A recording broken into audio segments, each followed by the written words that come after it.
को नमस्ते, प्रणाम, सलाम, जोहार, जय हिंद। आज का स्पेशल एजुकेशन का फर्स्ट टॉपिक है, वह है इंट्रोडक्शन टू डिसेबिलिटी। उसी से सबसे पहले आता है हिस्ट्री ऑफ स्पेशल एजुकेशन। मैं लिखा हूं बोर्ड पर, देखिए,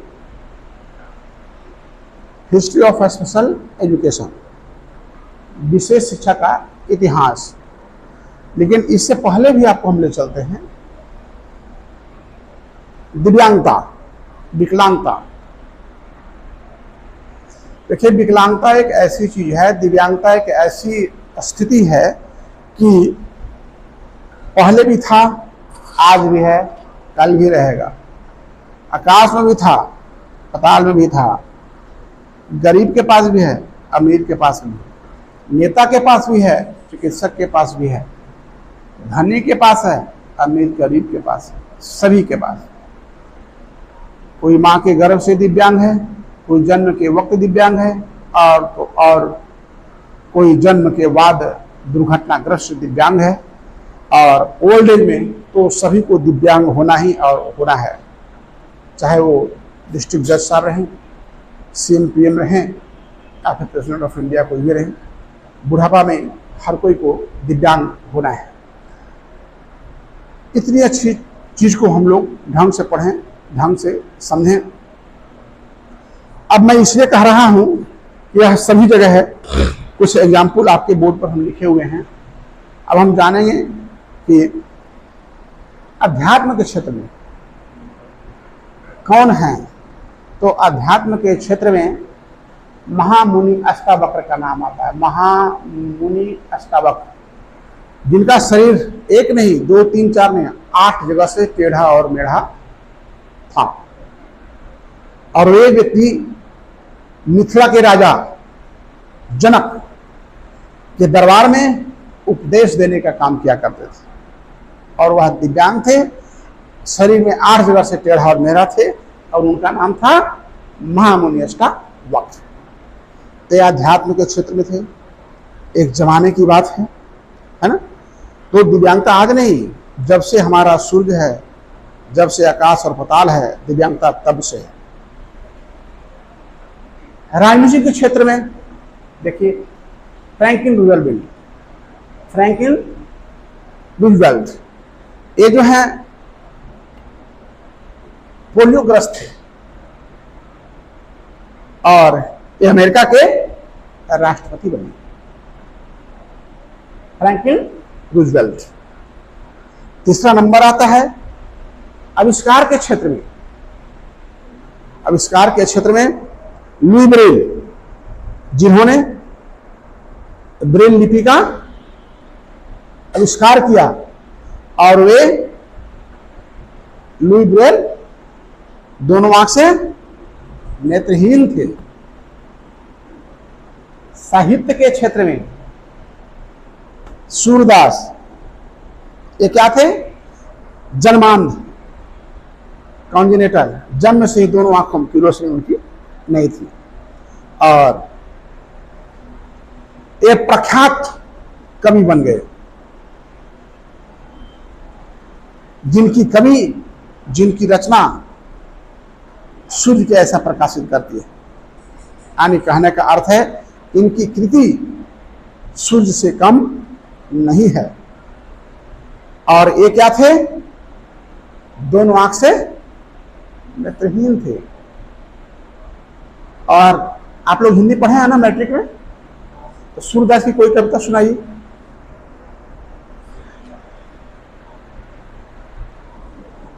हिंदी में कविता पढ़ी है मैडम मैट्रिक में? सूरदास की कुछ कविता पढ़ी है, बताइए।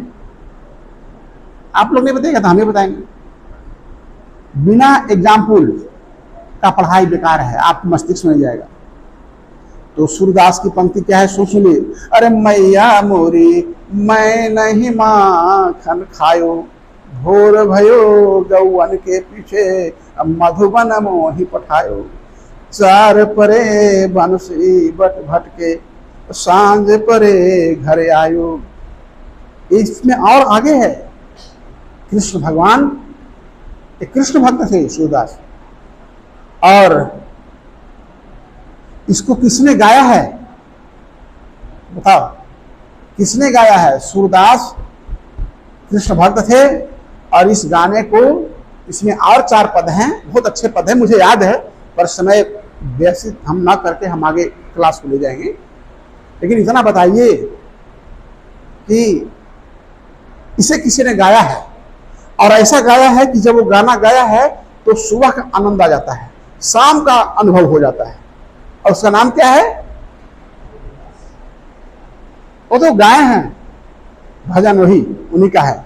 लेकिन एक कवि अनूप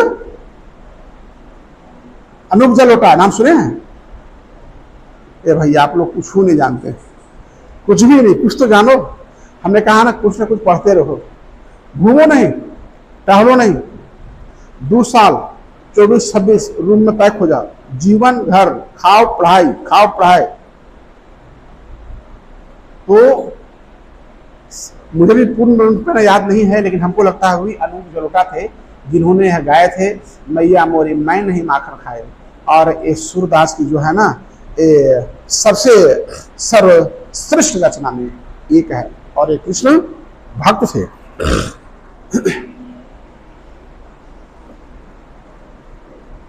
इनको रहस्यवादी कवि कहा जाता है, प्रकृति के सुकुमार कवि, प्रकृति के छायावादी कवि। राष्ट्र कवि कौन है बता सकते हैं आप लोग? राष्ट्र कवि किनको कहा गया है? मैट्रिक पास किए हैं तो पढ़ने के जरूर होगा।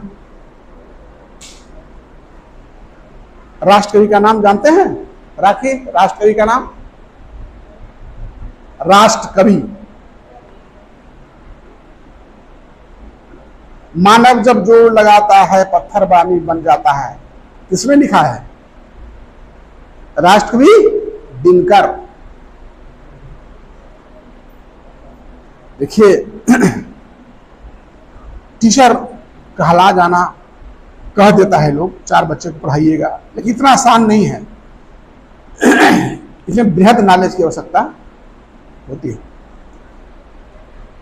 तो ये हमारे सूरदास थे जिन्होंने आविष्कार के क्षेत्र में बहुत अच्छा, साहित्य के क्षेत्र में बहुत अच्छा काम किया है, और बहुत अच्छा इन्होंने अच्छी कविताओं को लिखा है। एक कविता मैंने सुना दिया, और क्षीर सागर सबसे लोकप्रिय रचना में इनका एक है।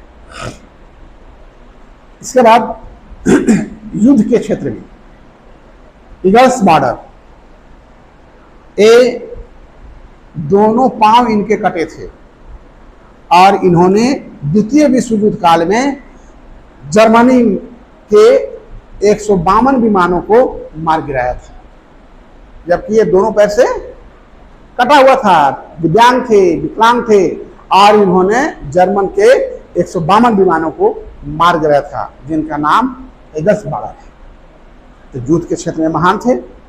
चिकित्सा के क्षेत्र में मिस मैरी, जो अमेरिका के प्रख्यात चिकित्सक, जिनका दोनों पांव पोलियो से ग्रस्त था, और वे व्हील चेयर पे बैठ करके ऑपरेशन किया करती थी। कैसे ऑपरेशन करते थे? व्हील चेयर पर बैठ करके ऑपरेशन किया करती थी।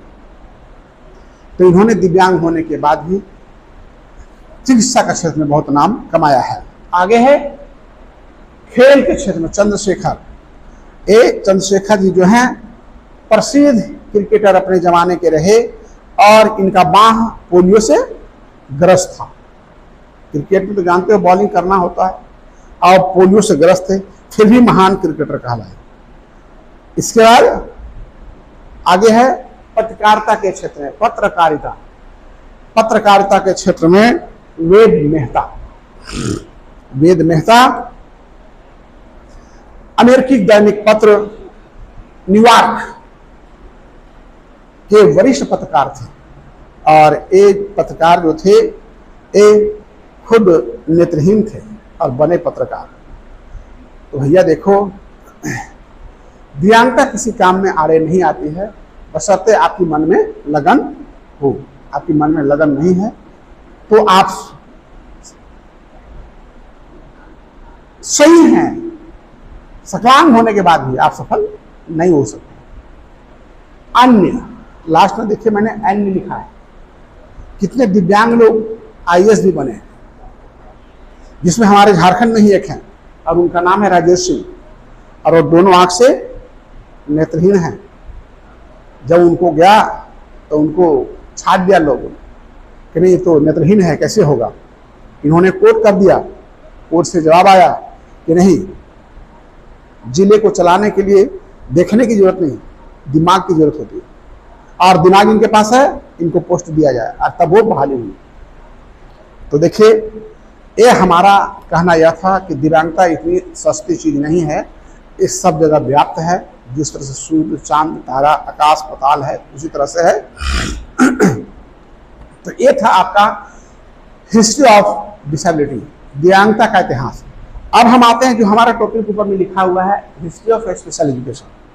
देखिए, आप एक आपका सिलेबस है, और सिलेबस का ये आप 2-3 पन्ना पढ़ लेंगे। ये देखिए, ये 3-4 पेजेज जो हैं, ये 3-4 पेजेज जब आप पढ़ लेंगे, 3-4 पेजेज, तो आपको समझ में आ जाएगा कि हिस्ट्री क्या है, क्या इतिहास है स्पेशल एजुकेशन का।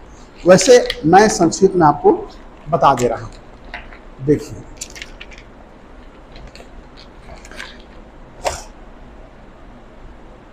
$1860 के दशक में ईसाई मिशनरी, वो लोग क्या किए थे कि वो लोगों ने इस तरह का एक संस्थान बनाया, आपका बच्चों को ट्रेनिंग देने का शुरू किया, दान दाता वाला, क्योंकि दान दे और दान देकर कैसे लोगों को सहयोग किया जाए। तो उन्होंने एक छोटा सा विद्यालय स्थापना की दानदाता के द्वारा। 1887 में क्या हुआ कि नेत्रहीनों के लिए इन्होंने भी, मिशनरी वालों ने एक संस्थान खोला। 1888 में मूक बधिर के लिए खोला, और 1934 में मानसिक रूप से दिव्यांग लोगों के लिए संस्थान की स्थापना की गई। यानी कहने का मतलब है कि भारत में विशेष शिक्षा का शुरुआत 19वीं सदी में हुआ है। क्वेश्चन आ सकता है, भारत में विशेष शिक्षा का शुरुआत कब हुई? तो भारत में विशेष शिक्षा का शुरुआत 19वीं सदी में हुआ है। 19वीं सदी, ठीक है, 19वीं सदी में इसका शुरुआत हुआ है। विशेष शिक्षा के संस्थापक जो हैं वे जीन मार्क टाइट, उनका पूरा नाम था जीन मार्क गस्पर्ट टाइट। तो ये मानसिक क्षेत्र में विशेष शिक्षा की संस्थापना, इनको मुख्य माना जाता है। और विशेष शिक्षा का अर्थ क्या है? विशेष शिक्षा का अर्थ है कि व्यक्ति में छिपी हुई चीज, हम कुछ नया आपको ऐड नहीं कर रहे हैं, हम आपको कुछ नया बना नहीं रहे हैं, आप में जो चीज छिपा हुआ है उसको हम कुछ ट्रेनिंग दे करके हम उसको बाहर कर दे रहे हैं। वह चीज आप में मौजूद है, सिर्फ हम काम करते हैं, प्रशिक्षण के द्वारा आपको उस चीज को बाहर निकालते हैं। उसके बाद दिसंबर 1974 में एकीकृत शिक्षा जिसको बोलते हैं IEDC,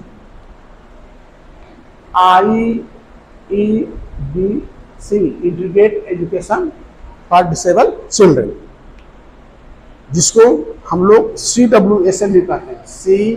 CWSN, आप इसको लिख लिए, CWSN,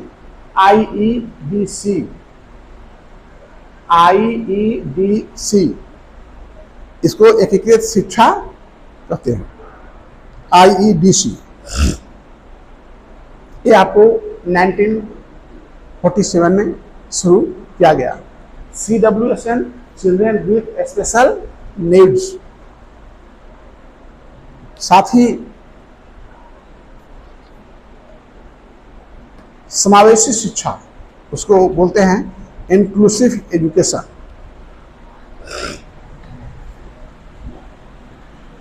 इंक्लूसिव एजुकेशन, समावेशी शिक्षा, जहां समान और सामान्य दोनों बच्चे एक साथ बैठ करके पढ़ाई करते हैं। और इसके जनक कौन थे, इसके फादर कौन थे, तो मैरिया मोंटेसरी, इनका नाम है मैरिया मोंटेसरी, मैरिया मोंटेसरी।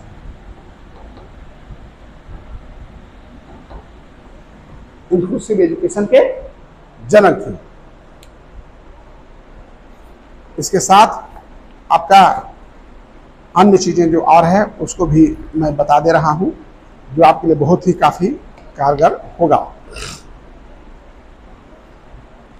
आपको यह बात समझ में आ गया कि ये दिव्यांगता आज की चीज नहीं, बहुत पुरानी चीज है और कोई माँ के गर्भ से है, जन्म के बाद है, जवानी में दुर्घटनाग्रस्त होने से, बुढ़ापे में तो सभी कोई होता ही है। और इसमें हम लोग कुछ संस्थान, कुछ सरकार, कुछ प्राइवेट एजेंसियां लोग मिल करके दिव्यांगों को सहारा देने का काम कर रहे हैं। 12वीं सदी में जब था तो इंग्लैंड के राजा हेनरी द्वितीय ने इन्होंने जो है इनको अलग रखने का कानून बनाया कि इन बच्चों को अलग रखा जाए, साथ में ना रखा जाए। 16वीं शताब्दी में पोप ग्रेगर जो थे उन्होंने ऐसे दिव्यांग लोगों को इडियट नाम दे दिया। क्या नाम दे दिया? इडियट। बदमाश है इडियट। इडियट मीन्स मध्यकालीन इतिहास जब आया है तो उसमें जो है सो आपको मध्यकालीन इतिहास में लोगों ने कहा कि यह दिव्यांगता प्राकृतिक प्रकोप है। अभी भी कुछ लोग कहते थे कैसा कर्म किया कि बच्चे विकलांग हो गए, लेकिन ऐसा कुछ नहीं है, लोग कहते हैं। जब 17वीं सदी की बात आई तो 17वीं सदी में रेन स्कॉट, जिन्होंने बहरे व्यक्ति के लिए जो हियरिंग इम्पैक्ट थे, सुन नहीं सकते थे, उनके लिए एक संस्थान की स्थापना किया ताकि उनको कुछ पढ़ा लिखा किया जा सके।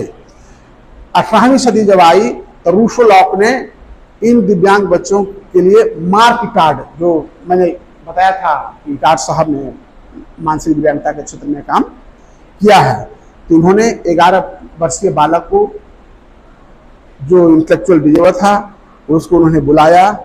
वह बोल नहीं सकता था, सुन नहीं सकता था, समझ नहीं सकता था, पशुवत व्यवहार करता था, उनको ट्रेनिंग देने का काम उन्होंने किया।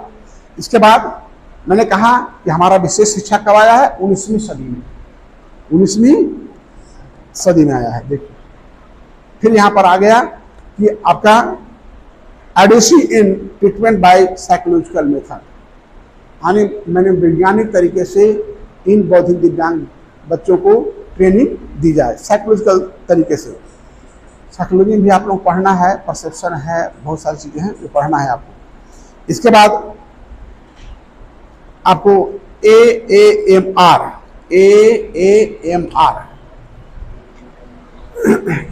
एब्रिविएशन सब लिख लीजिए।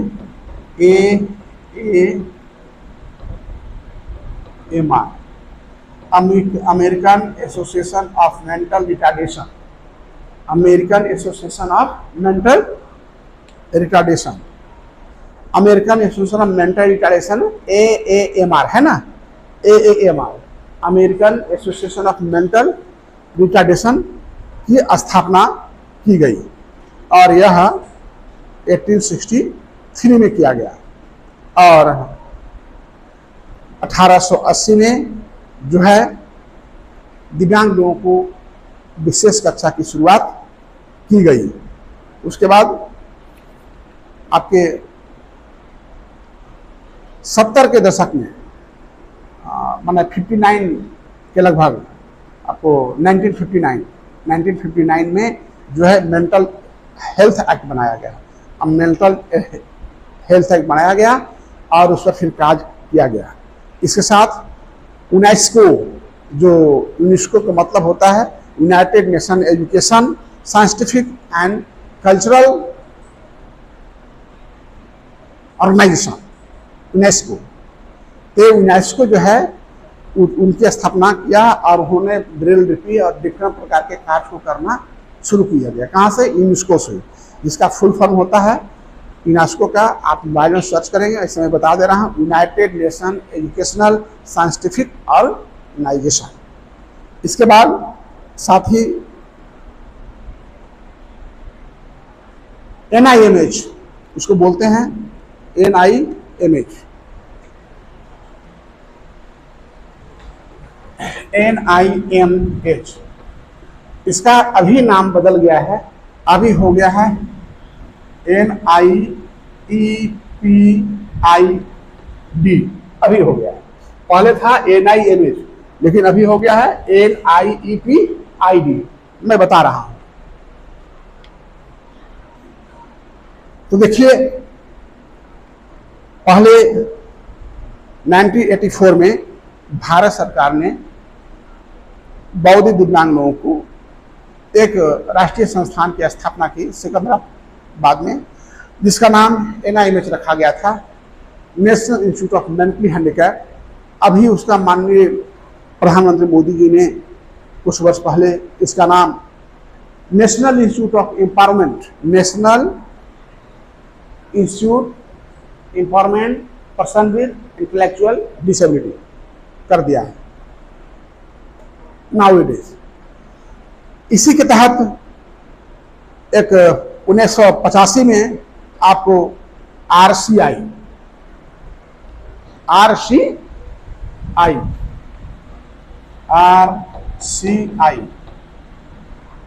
रिहैबिलिटेशन काउंसिल ऑफ इंडिया, भारतीय पुनर्वास परिषद की स्थापना की गई, जहां से इस जीवन संस्थान को रिकॉग्निशन मिली है और यह कोर्स चलाया जा रहा है।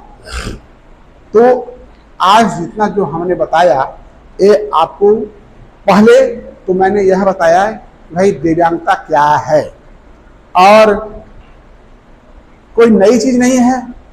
हमारा पूर्व काल, हमारे पूर्वज भी थे, महामुनि, अष्टावक, मंथरा, बहुत सारे ऐसे हैं जो हिस्टोरी में जाइए, हिस्टोरिकल प्लेस में तो उसमें मिल जाएगा आपको।